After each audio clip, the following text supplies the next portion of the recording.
I've never felt like a creative person.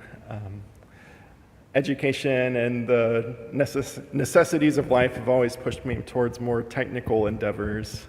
But as long as I can remember, I've always been interested in writing poetry. And specifically, I've been kind of enamored with the idea of writing a villanelle.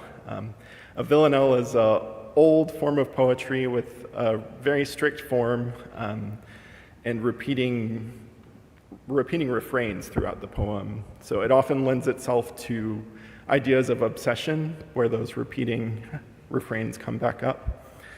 And specifically, all the famous villanelles are always about death.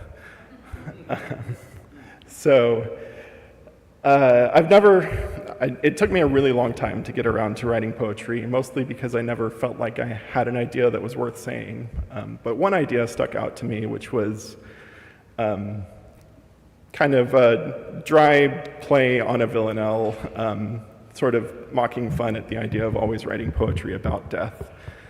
But then my neighbor passed away, and it didn't feel like a joke anymore. So I wrote this poem.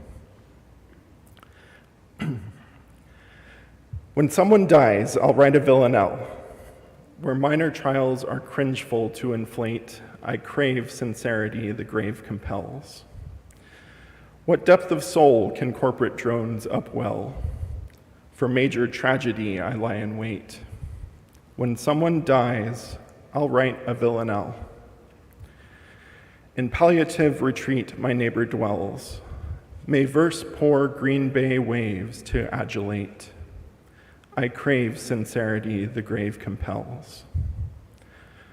Of course, delay is decorous until his cancer clogs and robs, emaciates. When someone dies, I'll write a villanelle. His life aborted, thus this elegy fell post-mortem. Isn't it a little late? I crave sincerity, the grave compels. At least I wrote ere mine own death befell my lucky audience who respirate. When Gary died, I wrote this villanelle. I aped sincerity, the grave compelled. And the amazing thing to me about that poem is another one just appeared out of the discarded lines and ideas from that poem. I'm going to go ahead and read that one now. If this sounds familiar, it's because I've already shared it in the Advent devotional from last year. Your rose gold locks, barrettes not quite constraining, fringe curious curls from unfurling underneath. Your storm blue eyes, absorbing and entraining, when will they spy this battered world bequeathed? Where feckless men, propped up by reckless men, build golden calves and bunkers underground, and bear false witness, naming God's love sin, while vilifying fruitful works torn down.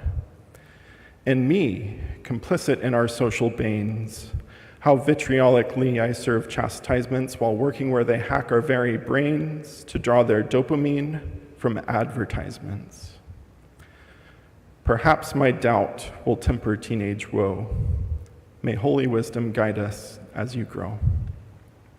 God bless our creativity.